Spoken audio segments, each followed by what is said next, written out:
Today we are going to the chapter number unit number 2, and the name of this unit is kinematics. And we have discussed about the first part of the kinematics. This one is the motion in a straight line. This one is the first part of this unit and unit number 2, and the name of this unit is kinematics. Now the question is that what is the kinematics? Kinematics is the branch of the mechanics that which deals with the study of the motion of the object without considering the cause of motion. Here the measurement of the time is initials, and the kinematics come from the Greek word which means motion. Now, before discussion of the kinematics, we are discuss about the mechanics, and this one is the mechanics, and mechanics is divided in three branch. One is the statics, kinematics, and dynamics. This part we have discussed kinematics. Statics. Now the question is arise, what is mechanics? Mechanics is the branch of the physics which deals with the conditions of the rest or motion of the material object around us. Means with the help of this branch we can deals with the conditionally of the rest and motion of the material object. And this mechanics is divided in three parts, as you can see: statics, kinematics, and the dynamics. Now the question is arise, what is the statics? Now statics is the branch of the mechanics which deals with the study of the object at rest. Means if we are discuss about the object at rest, then we can use the branch of the mechanics, and this branch is known as the statics. And the mechanics, this one is the second part of the mechanics, and this one is known as the kinematics. Now I already explained what is the kinematics. In kinematics, this one is also the branch of the mechanics which deals with the study of the object in motion without taking any force which cause motion. This one is known as the kinematics. In dynamics is also the branch of the mechanics which deals with the study of the motion of the object by taking into the force with cause of motion. Means if any object is in motion with the help of the force, and this one is branch is known as the dynamics. If this object is in motion without any force, then you can see the kinematics. If the object is at rest, then you can say we can discuss about the object with the help of the branch is the statics. After the discussion of the three branches, we are going to the first one, kinematics, and the part of this we have discussed about this chapter, and the chapter number is 3 in given SL Arora, because we are using this book, and the name of this chapter is motion in a straight line. I already told you this chapter is 3 in SL Arora, motion in a straight line. Now after the discussion of this one, we have discussed about the term, and the term is known as rest and motion. What is the rest, what is the motion? We have discussed about the both terms rest and motion and how they are correlate each other. Means firstly we discuss about the rest. For example, an object is laying on the table. This one is on a table, and this object A is laying on a table. Then you can say this object is rest or motion. Then what will be the your answer? The answer is that this object A is at rest. Why? Because this object does not change its position with respect to time. If any object does not change its position with respect to time, then you can say this object is said to be at rest. Now again we consider an object A, and this object, the name is A, this one is the table. If we apply some force on this object and this object is changed position, and here now the point is A here, what will be happen? This object is changed its position with respect to time.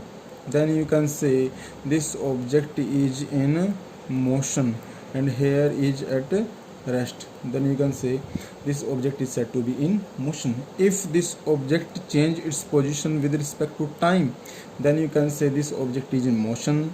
If does not change its position with respect to time, then you can say rest. Now the question is that the rest, you can say rest and motion are relative terms.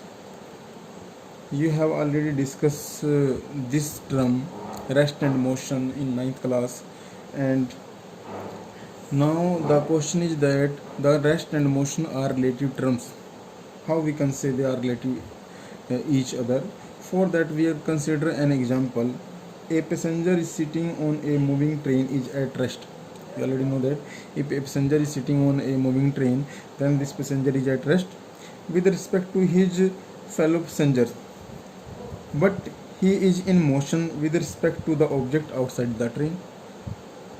If any passenger is sitting on the train, then you can say this passenger is at rest, and someone is sitting with this passenger, this one is also at rest, but the outside of the train is moving, but outside the train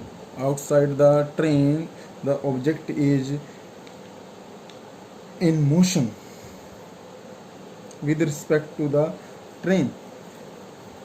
Therefore an object may be at rest with respect to an object, and at a same time it may be in motion relative to the another object. Hence then you can say the motion and the rest are relative terms. This one is the basic concept of the motion. Rest and motion are relative terms. Then we can say from this example it is clear that the rest and motion are relative terms. Now we are going to the another concept, the next article, and the next article is that concept of the point object. Firstly we have discussed about the what is the meaning of the concept of point object. The first, if the position of an object change by the distance much greater than its own size is the direction of the duration of the time, then the object may be regarded as a point object. In simple language we can say an object is said to be in motion. An object is said to be in, as consider a point mass. For example, firstly we will discuss about the definition concept of the point object. An object will be considered as a point mass if it covers large distance as compared to its own size. For example, a car is moving from Ambala to Delhi, then the car will be considered as a point object. If I again explain the concept of the point object, if any object will be considered as a point mass if it covers large distance as compared to the own size, this is considered as a point object. For example, a car is moving from Ambala to Delhi, then we consider a point, this one is point A or B, and this is the car, then the car we consider as a point and this is known as the point mass, or a you consider as a point object. Now we have discussed about the next article. It's very important for this chapter, that is the motion in one dimension, two dimension, or three dimensions. This one is the very important, motion in one dimension, two and three dimensions. For example, if any object moving along a straight line along the n-axis, along the x-axis, then we consider as a point mass. For example, this one is the point O and moving at a point P1, then again P2 along the x-axis. Then what will be the dimensions? The object is moving along a straight line, then we consider as a one dimension.